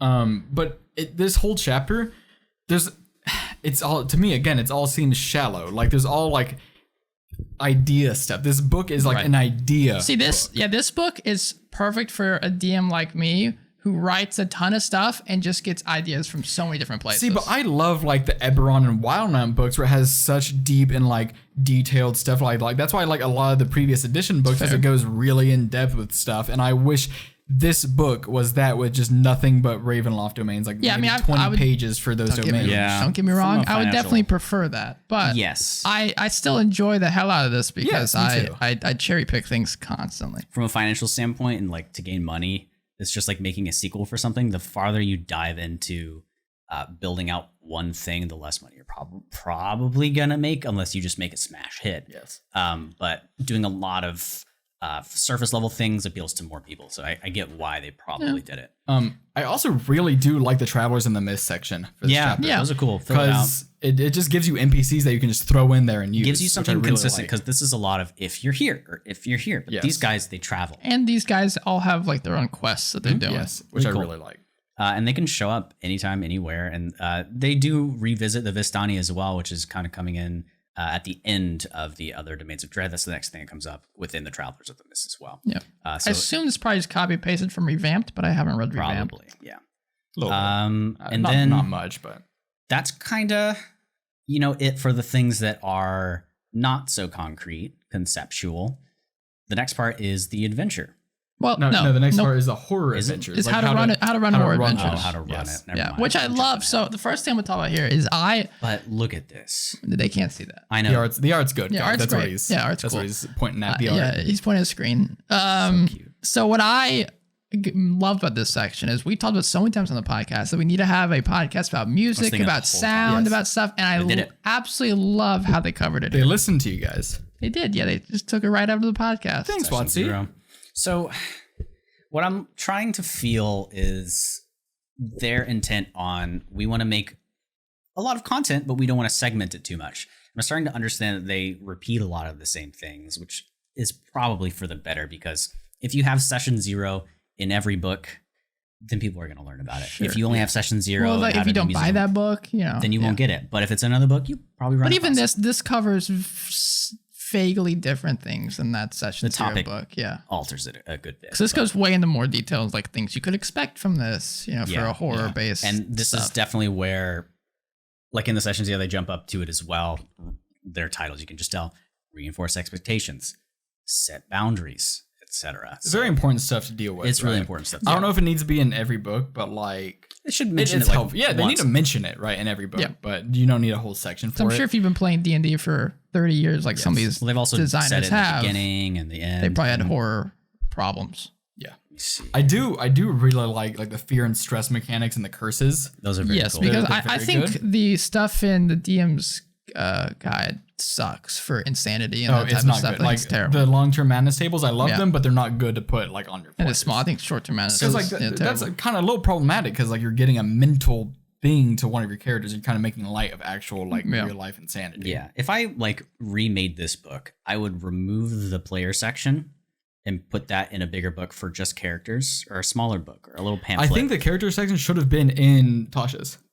Honestly, yeah. And then take this horror adventures thing and put it somewhere at the beginning or immediately after, like the Domains of Dread and whatnot, because this is one of the most valuable parts. And chapter knowing 4. WotC, they will probably reprint both of those classes in like a Tasha's Yes. Player's Handbook So 2.0, they 3.0 But kind of thing. I wish chapter 4 was like chapter 1. How do you guys feel about the survivors? Okay, it's Hugh Braxton's because he was going off on it earlier. Well, I heard y'all's opinion. So what I need to do whenever we read stuff like this is I have to form my own opinion first. Otherwise, if I hear Kenneth's, I'm just gonna like sway to his. I'm so easily swayed. It is a terrible thing. Maybe he's a good arguer. I don't know. I'm pretty. He is pretty good. with that, man. I'm not gonna make that joke. So All right. I didn't do it. So the survivor. My first thought is, are they trying to dumb D&D down? But you guys mentioned that these survivors have been here before. They've made and they things mention like it this. as like cause the way I picture it is like in a horror movie where you'll see something from a character who was here before you, and you see their dead body, and like you flashback or something, and that's how it mentions it uses for cutscenes, The uses Miss for Mind Takers. or yeah, something, that type of stuff. Yeah, I just read the survivors are pre-made characters that are simple and easy for players to master. As we dumbed it down for you. Right, but it's supposed to be used as just quick. Not as like actual PCs. I like this because like Jamie was talking to me earlier. So I want to play a character that just is minding their business and gets swept into the mist. They're not an adventurer or anything like this, but I guess they'd be an artificer. I'm like, ooh, you would be a survivor in this, man, because you have apprentice, disciple, sneak, and squire, kind of archetypical. Careful. There you go. You know, you can't say the word. Shoot high, execute low. There's specific archetypes of creatures and people that you can play, and they can level up. Almost like this reminds me of a lot of old school D&D, where like you would have retainers or like henchmen that like follow you, carry your gold, check for traps, stuff like that. I really like this, especially for like maybe a one shot, like hold up in a house against zombies You outside got or a something. friend who wants to Well, jump I in. feel like they mentioned somewhere in here, it might be at the beginning, but they say there's an adventure in here. Maybe use survivors for the adventure. Yeah, which I could Cool. see that, And because then you it dive into an actual because adventure. it raises the stakes, because like your AC's 10 and you have 7 Yeah. hit points. And you know, there was a realization I had, and whenever you would introduce NPCs, I would be so confused because I'm like, what class are you using for them? And you're like, they're not a Something. class, they're just a hodgepodge of stuff. Yeah. And it took me like a couple of times to ask that question to finally realize, when I started thinking about being a DM, that they aren't classes, they aren't player classes. And I would be down for almost an entire book, or for everything to have not dumbed down and simplified, but like mixture of characters that feel like they're multi-class, put together unique things to play as. That'd be a lot of fun. I could see that. Yeah. That could make things feel a bit more fresh for me, because if I'm just like, well, this person has a thing that I couldn't even get as a warlock unless I played, Something else. several other classes and I multi-class and stuff. So it's cool. So my opinion changed, but see, you told me something and now I'm like, oh, I guess I do really like this, because it does remind me of OSR stuff. Like these would be characters that you would actually like. These would be your player characters in like a very like high lethal, like old school like campaign. Like 10 AC, 7 hit points. Yeah, that's hey, 7 hit points. You're working with a lot there, man. Yeah. I do like it though. I think it brings something new to the table and something fresh. Yeah, I think it makes getting into it quicker, which was a negative for me before because I want more complicated stuff. But that's what happens when you're somebody who's played a thing for a long time. I don't think it's meant to replace It's definitely not. player characters. It's just meant to like, hey, if you want to see a special cutscene or something, then. And it makes the early levels fun because some people out there. Did it die again? No, it didn't die. Just the video 30 minutes stopped. thing. Right, so we're still talking. I'm still talking. So, I don't see my point. It's gone. Just like the film is gone. My brain has lost the thought. No, I like them now. I don't hate them anymore. Do you guys want to move on to? Is that all we have for quick chapter adventure 4? stuff? Yeah. Yeah. House of Lament. What do you guys think? Death House 2.0. Yeah. It's way better than Death House. Yeah. That image It's so is much better than so Death good. House. It's much better than that. So this is one of the best things in the whole book. It's hard to run, though, I would say. It's hard. It can be. It's much like the book. You have a lot of stuff that's up to you. I can see that. A lot of stuff. There's not stats for stuff outright. There's events. There's things that can happen. It's not simple. Like, this is a chonker. They mentioned at the beginning of this that you need to read this whole thing. You don't have to. Which you should do before you play any adventure. Yes. But if you had that moment where you're a new DM and you are like, I want to do a module because it's presented. Ooh. And then you read a module and you're like, this is so much stuff, and you get scared. Push past it a little bit. Just read a little bit. Because for me, I was like, this is so much information. I can't prepare this. So I think this is really good. And just being Death House, just ignore Death House. Death House will kill your players. It will most definitely, if you don't tweak it and run it in the book, it will destroy your players. Run this instead if you're doing Curse of Strahd. Get this book or just look up this adventure and run it besides this Death House. It's good. It's spooky. I don't think your characters could still die, but it's a lot less likely that they will. So one thing, I'm looking at my screen, you guys can see it right now, so you can formulate your opinions. The best thing that they've ever done to adventures they made, and I don't know if they've done this before, but is the adventure flowchart they put. It's very good. They do that. If you read that first, like if you get to the end and you're like, you see this is what when we were doing the Candlekeep stuff when they included it for Candlekeep, I was like, this is awesome. When it's they did so good because there's a lot of information. But this really, it's like 6 steps. Like big modules will have that to make it a little easier. So great. I was so happy they put it in there. Got a question for you guys. What's for up, this man? one, it says you're introduced with like NPCs, almost like a DNPC, like investigators. Yeah. Who do you guys think you would run? You got the Foxgrave people. You got who is it? Van Richten himself. Always. And that's easier. It's one NPC. Probably Van Richten. Irina, Koliana, and Ez. That'd be fun. Yeah. Probably. But I mean, Van Richten. You gotta it's go. You gotta go. Van Van Richten's Richten. guide. I mean, I gotta choose my boy. So this is a tough question because I know what happened with Rime the Frostmaiden. Just reading through all the rooms is tough. Do you have a favorite encounter or room in the dungeon? Brother. Because I definitely did. I'm just gonna say easy for me is the seance stuff. Yes, the seance stuff is my favorite part But like of this. in yeah. So there's 3 or 4 times that can happen, right? I think it's 3. 3. That's really cool. And they mentioned earlier, like, dim the lights, get out maybe an actual Ouija Yeah, well, board. it even says in the part before that, we didn't really touch on it, but it says, where we talked about the music stuff, changing your setting, dimming the lights, or Put away whispering phones. smaller. Get candles and I burn thought it your was hair weird. on it like I did. It mentioned stumble over your words a few times. Like it's giving you weird ideas to try to add tension for your players. I guess that is true because if you're like, see, look, didn't you get scared for a little bit there? Yeah. How realistic was that? I got confused. I got I y'all. think it's cute. It's cute. So it's the next bit because there's a second section where it actually goes into the house itself. And it's got a chonky intro, which is relevant because these seances tell you more parts of the story, and you have portions of the house that tell you more parts of it. Perfect for the survivors. I wanted them to go a little bit more into body horror because they say they put these people that were once warriors of this woman coming back to try to take her home. She eventually puts them in the house, inside it. If I were to guess, because body horror, I think is one of the most easily type of horror people don't want to experience, that they don't want to put it in an official thing. I was reading. I'm like, where's it? And I didn't, but I get it. Their souls are in the house. It's like people just will look at a picture of something from the thing and be like, So not every room. Not every room has to have something in it, but The 9th room, first floor hall closet. The closet is dark and conspicuously empty. That's just WotC writing. That's I know. just how Well, it this is that's the type of stuff that Braxton, when we're running, I'm running them through Castle Ravenloft, and they're opening. There's so many doors. Yeah. He's like, why there's so many damn doors? Like, well, They first of got all, has a it's a bathroom. castle, but yeah, there's But just a bunch the of best crap in here. encounter in the best room to me was the music room. Do you remember that? One of your characters finds this harp, and if they fail this DC Wisdom saving throw, Start playing it. no, if they succeed, they spend the next minute flawlessly playing a fast-paced glass sharp tune they've never heard before, and they're cutting themselves on these strings, Ooh. playing this harp, but it's so beautiful, and they succeeded. And they take 1d2 slashing damage at the start of each of their turn for 1 minute. You can make that so intensely scary, intentional harm. I'd say if you're doing that, get a harp song ready to just start playing. And if for some whatever reason they want to play the song again, they have it perfectly memorized and they have an advantage to play this song. It might come again later. But that image and scene left such a strong thing in my. I was like, ooh, Dude, the name for the song though, Blood Tears of Claveria. Well, yeah, because you're playing this and it kills you, so dude. Good. And you could write a little story. Maybe there's a note somewhere that said this woman was forced to play the harp and practice until her fingers bled. But see, then I almost think that takes away from the whole. Yeah. So you don't have to. That's why. So you could. But I love that one. Final thoughts on the adventure? I like it. Monsters now. It's good. Bagman.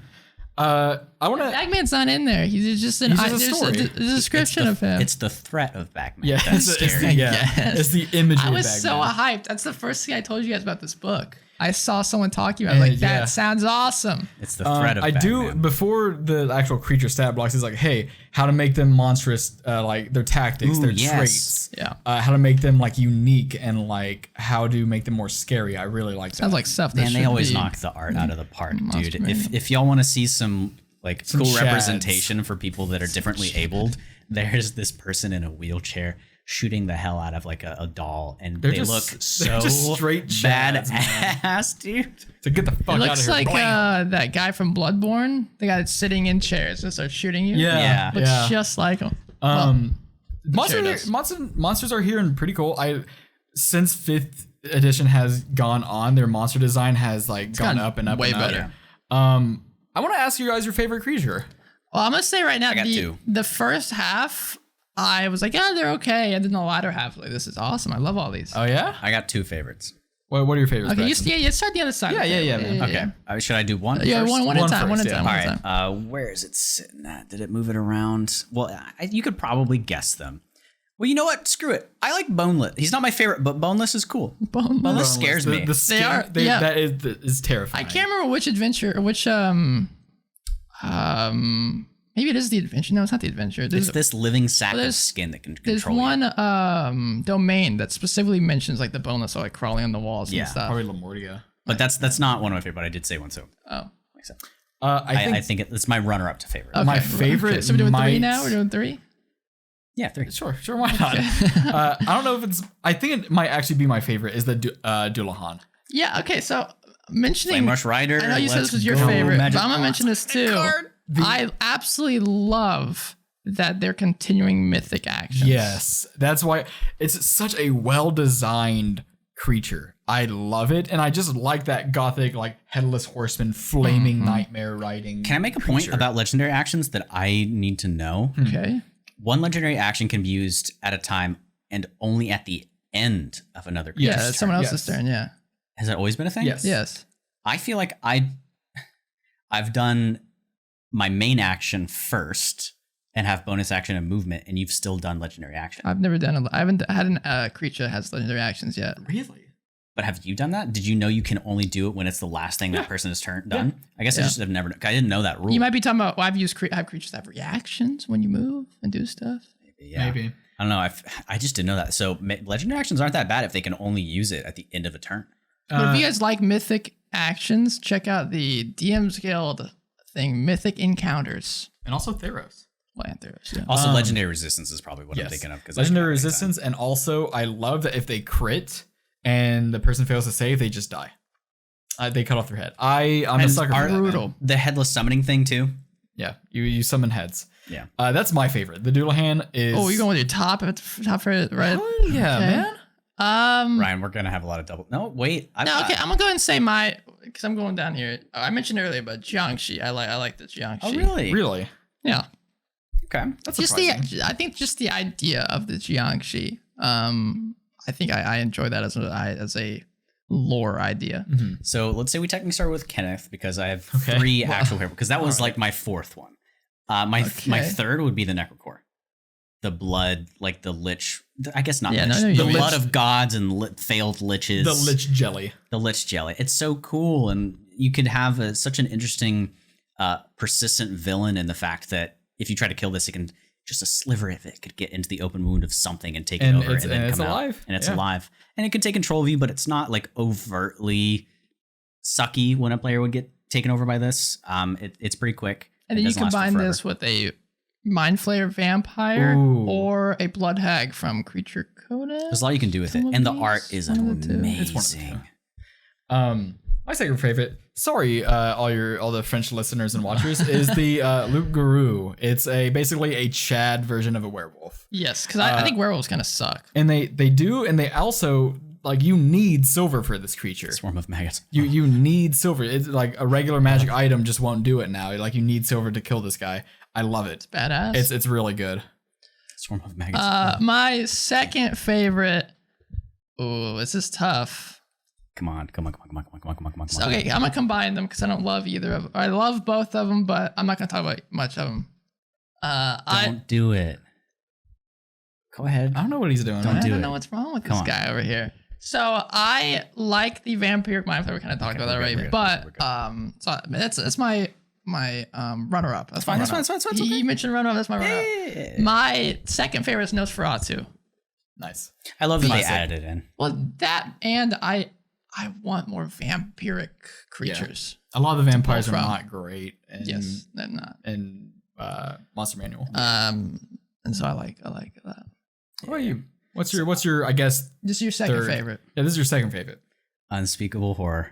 Oh, the yeah. one that you can customize. The like The it's mist so cool. monsters. It's just a very typical I guess Lovecraftian, not Lovecraftian because the monster's there and you can see it. Yes. But it's themed Lovecraftian. It's cool, it's powerful, and I love the art. So if you got good art for it, I'm just gonna like it. He's a cool boy. Man, my third favorite, I guess. Wait, there. I think we were second for you. I already did my second, man. Also, he's got The so Loup many things Garou. that he can do. Look at all these things. Oh, you see, this is your runner up. It's your runner Yeah, up. this Okay, is my third favorite, I guess. Okay. I want to say Starspawn Emissary. That's what I really want to do. That's my top one. they're kind of Really? they're kind of boring. Yeah, not boring. I- The I- actions that they do are I boring. mean, I love them, but The yeah, third favorite- mechanically not much. and only because I love the movie Invasion of the Body Snatchers is the Body Taker plant. It It's is pretty very I cool. I love it. It's not favorite. I just love it because it's just such a obvious reference to Invasion of the Body Snatchers. Yeah. But yeah, no, I really want to like the Starspawn Emissary Me too. and the flavor. It's basically two monsters in one because Yes, it it is. But it's just like it's kind of the same thing that a lot of their attacks, a lot of creatures, older creatures from the Monster Manual are like smash claw, or like they have a melee attack and range attack. Dude, I hate when a monster has an ability just called slam. Yeah. That's like what zombies have and like Yeah. shambling I mounds. do really like this is a really good boss fight. Yes. Yes, this is But I a would very say- good boss fight. It might be a little bit boring as a DM, but I think I've mentioned them before, but if you guys like the Star Spawns, Kenneth, this might be for you. Check out a book called Sandy Peters' Call of Cthulhu Mythos 5e, something like that. okay, is it on DM's Guild? I think so, yeah. Okay. It's fantastic for Lovecraftian themed creatures and ideas. And what's your favorite one, man? Oh, my Your top. third or That's your my top? I top. don't This is know. my top now. Your top? Yeah, I don't know what order you're going in, but this is my top. I was going in whatever order felt right. He's just hanging out. I think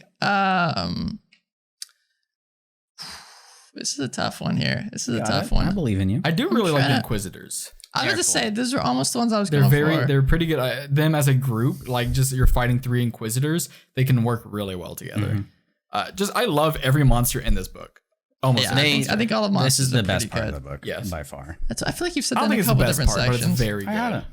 But I think probably okay. I'm going with it's my final choice, final decision. Final answer: $1 million. I feel like I can't choose one that you guys already said though. Now You can. no, I can't. I'm not doing it. All right. I want to Say if you like. What is your absolute favorite I one? want to shout out. I want to shout Shout it out out. a different one. You still can't. I'm shouting my own, man. Don't Okay, well, do you it. say it and then tell me your favorite one, regardless of what First, I do want to say I like how none of these have alignments. You don't?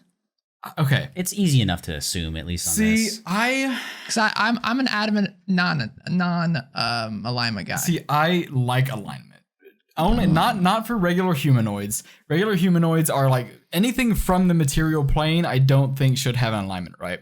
Okay. But like He likes the mechanic of spells that do things like that. I do like that, but I also like just being able to look at something and being tell if it's evil, good, or not. Because when I was going through the monster manual, I saw the flump. I'm like, oh, what is this like evil creature? I'm like, oh wait, it's good, and that prompted me to read about it. Right? Yeah. See, I like being able like to a look. compass. Yeah, Points. I like being able Good to points. look at it because like I can look at this Necrocore and see that it's evil, right? Just because of the art. But like, say a creature doesn't have an art and it doesn't talk about it, like if it's good or evil or not. I don't know really how to use that. Fair. I just like glancing and being able. Can we talk about That's my Relentless argument. Juggernaut though, and how he's kind of He's a Chad. he's kind of Chad hot. Whoa. But what are you Okay, gonna- my what's your top third? is the Priest of Ozibus. Cybus? Yeah. Cybus, yeah, that's what I said. Hey, they're one cool. more time. Man? Ozibus. So what's your actual top favorite? Like your favorite monster that you want to put in the game right now? Oh, the Star Spawn, but it's not good, so I would change it.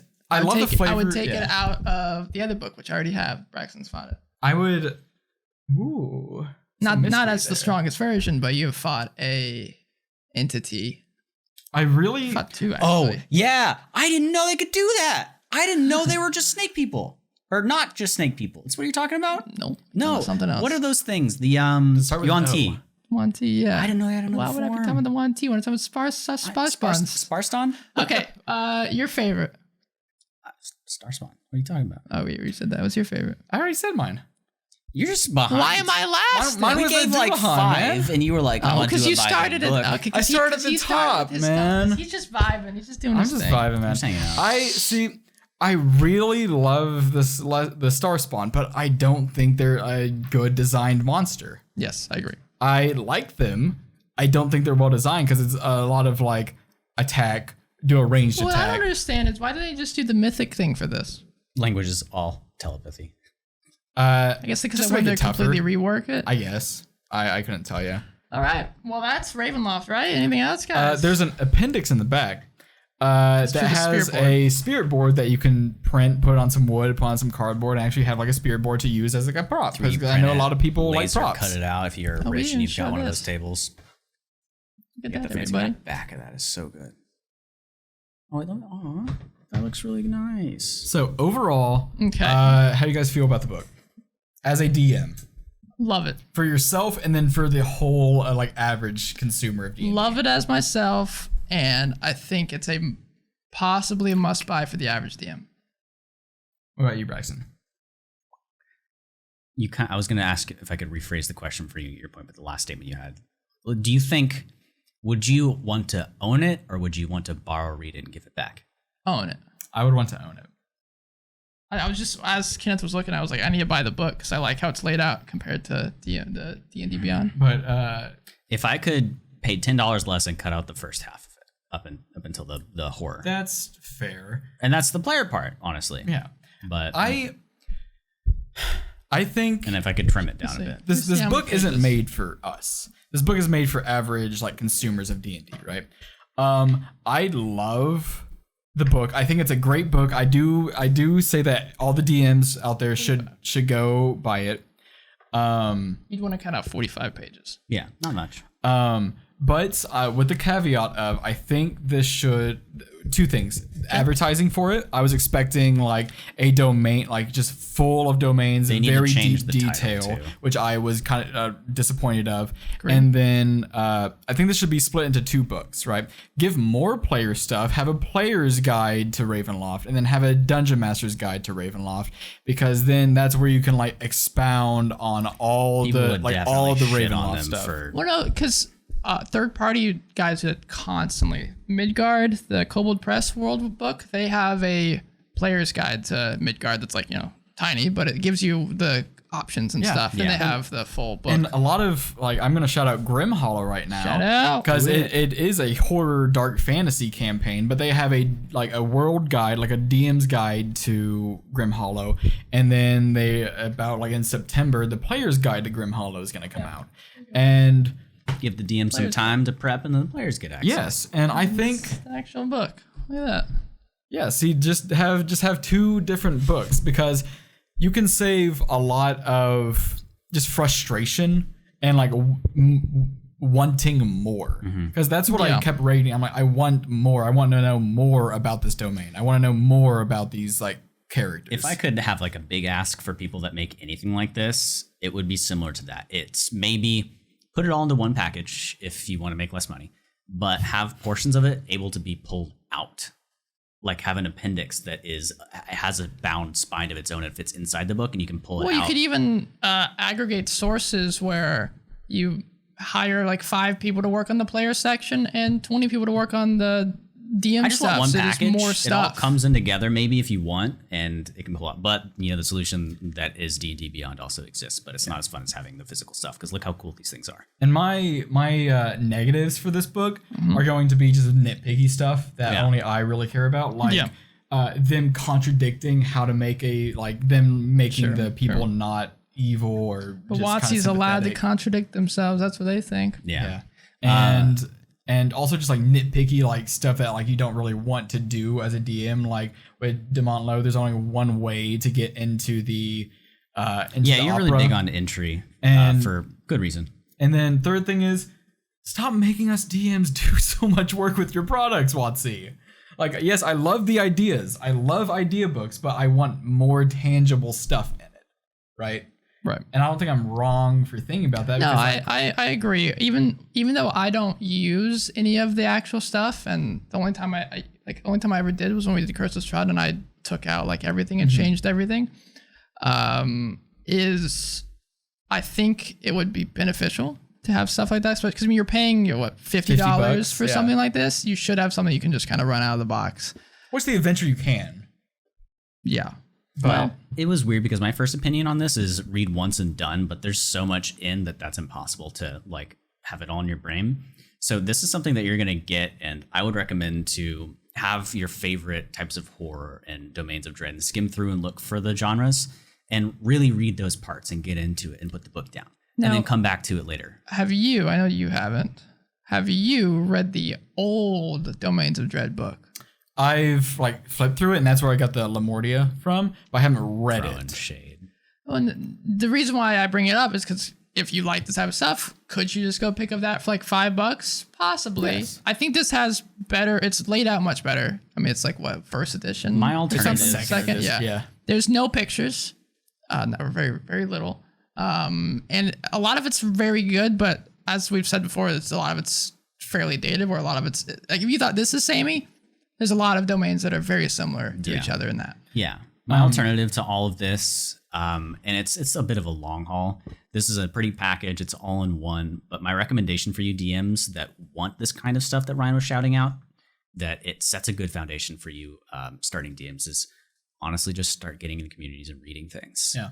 You'll pick up all of this information and more amongst that. Sure, it's all over the internet. You're going to have to do some Google searching, but start getting into that. And then you can be jaded like me when you get books like these. I'm like, I've already read all this somewhere. One more negative that I have. Damn. They say avoid tropes and cliches where you can. Yet all of their domains are cliches and tropes, to a T. Flat out telling us to not run them. Yeah, and cliches and tropes are good for a reason, because they've stood the test of time. But in moderation. They're just saying in moderation. Yeah, they're saying it's just not to do that. don't do comedy thing at the beginning. Yes, right. You can do it, obviously. But a good thing is that they do say during the genres. Yes, the card's full. It's okay. We just lost. It's fine. The good stuff that they do. We need say. to wrap up. That's what it means. Yeah. Go ahead. We're gonna fix a wrap up here, but a good thing that they do say is hey, these are some problematic tropes with this genre. Avoid that. Yeah, which I do like. I know they probably format it this way so that it's a bit He's now that there's no video, Ryan is lounging on the table. Hey, that's Now I can, man. Now it's just straight audio. So this is my last statement. They probably format it this fluffy way to fill the book out, make it feel like a product that's worth $50. But I wish they would work on their formatting and make it more digestible. I think this is the most digestible It D&D is, book and that they've still, made. it's not enough for me in my pea-sized brain. Buy this book. If you're a DM, buy it. Player, don't. But if you're on the fence, buy it on D&D Beyond for like $20 or something. You know what? Yeah, buy the physical copy. D&D Beyond, borrow it. Don't get it. Those are like the 4 for me. D&D Beyond for sure. For me, I buy this, but I like physical. It's $30. Yeah. Well, not even just physical. I'd say, like, as I was looking through, as I was looking through Kenneth's book here, it's laid out so much nicer than the D&D Beyond version. The formatting, not necessarily in the physical layout for me, but the story like this section that it looks tells. so much better on here. Yeah, my favorite parts are the horror genres and the monsters, for sure. I just think this is just a really good book, just a tool set to have. Yeah. I want a utilitarian book, and that was what Tasha's is, I guess. That's that style of book is a I don't know. My brain is not decided. Don't listen to me at all. I just need to get my thoughts straight. But that's all I got to say. So I say good book, buy it, but I wish it was 2 that had more detail in them. That's my final thoughts. Kenneth's review. Yeah. Okay. Like I said at the beginning of this, I thought I was going to go in shouting and yelling, but y'all help me see the light. I say, I'm open to other opinions. Really? Or I'm gullible. What a good guy, and man. I'm changeable. I don't know. He's a sponge. So thanks as always, guys. If you want to tell us about your thoughts on this, we do have social media stuff. I feel like there's a camera here, but there's not right keep now. Staring at it. It's right there. I'm gonna keep looking at it. Social media at Dungeon Crawl Pod. I usually post clips from both. Ryan's trying to look at the hours from both the Dungeon Crawl here, a good useful part on our Twitter, and the Dungeon Chronicles, our actual play podcast, where Kenneth, Ryan, and Jamie, who's not here right now, play in a campaign that I run. Saw her hand. Yeah, she brought me coffee. There's some scary stuff in there too. Sometime I'm gonna try to make it actually scary because it's like there, but I don't think I execute well. But yeah, jump in. It's been a lot of fun. With this book. Ironically, Which means buy it, it's everybody. Very useful for me. We have an email as well. That is thedungeoncrawlpod@gmail.com. And what I'll say about those 2 forms of communication, in addition to the Discord, which is in the link tree. This is our 90th episode. Yes. We're 10 away from 100. That means big milestone. We have 10 weeks for you all to, even if you don't follow us, wherever you hope you do, but on social media, in our Discord, in email, ask us questions. We would love to do either a Q&A or just a DM panel where we help you guys. If you're in the Discord, just go to the listener comments section. And toss them there, and we'll aggregate them. Send us emails, Twitter, whatever. Over the next 10 weeks, and then episode 100, it's going to be like our big celebration. And if we don't get any questions, then I'm going to interview Braxton. He's going to interview me. Back to the beginning. Full cycle. Nice. Dungeon Crawl Season 2. I don't know. You guys got anything? I mean, I guess I got stuff to wrap us up here. So as many people know, I like to tell stories here at the end of the podcast. And as I just said earlier, I do work at a psychiatric facility. And I work the evening shift. So I'll come back at like midnight a lot of the times. I mean, Kenneth also works really late. Yes. Brax just stays up late. So I come back to this parking lot. Braxton actually lives in this apartment complex as well. It's like one of those stories that has one punchline and everything else is just fluff. And I fall It's not fluff, man. This is important I content. do live over there. So he lives in the same apartment complex with me. I don't know, have you been outside at nighttime yet? Have it been outside, period? What? At nighttime. No. Yes. No. In my car. I don't know what to believe. So sometimes it gets a little spooky when I come back at like 11:30, midnight. All right, now I know where this is going.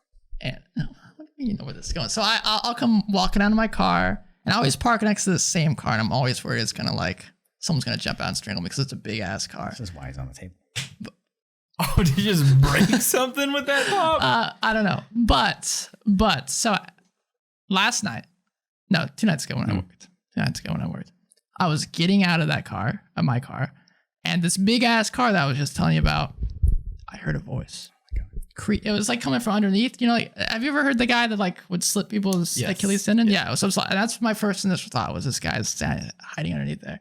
And I heard him say, go to Apple Podcasts, There it is. rate the Dungeon Crawl 5 stars, and write something cute down there. So Slit your Achilles tendon. I don't know. I thought it was pretty intense at the end. Be the Bagman, say. Oh, yeah, the Bagman, yeah. So I immediately pull out my phone, rated us 5 stars. I felt a little weird about it because, like, sir, this is my podcast. It's kind of, By your ankles, man. I know, but I shouldn't be bumping up my own review, whatever. But I told him that he said that's great. And then he crawled out. Open up your bag of holding and say, rate the Dodger Call. Yeah, but then I ran very quickly to get inside my apartment. Next time it happens, I'm going to call Braxton so you can help me out. I don't want my Achilles tendon slashed. What? No, you won't get it done if you rate it 5 stars. Oh, okay. Yeah. I feel like I'm threatening I have led Ryan now. into the stories every time, and still the proverbial sheets get pulled over my eyes. I feel like I could have done that one better if I didn't hesitate whenever you asked if we got anything else to say. Yeah. I try to prepare myself for it, but it's like you're doing a mind wipe spell where it just resets because you lead around a bit. We need to end it. I'm gonna stop here. Yeah, we haven't been having a video for a little bit. Next time, we either A, won't go this long, or B, I'll clear my SD card. Yeah. One of the two. It's been a good time. Thanks as always. Thanks for dropping by, Kenneth. Thank you, guys. Thank you for having me on. It's a pleasure, as always. Yeah. He's been Ryan. He's been Kenneth. He's been Braxton. Again, thanks for calling with us. We'll see you guys next time. And we don't know what we're doing yet, but it's going to be some good. Some good. Bye, y'all.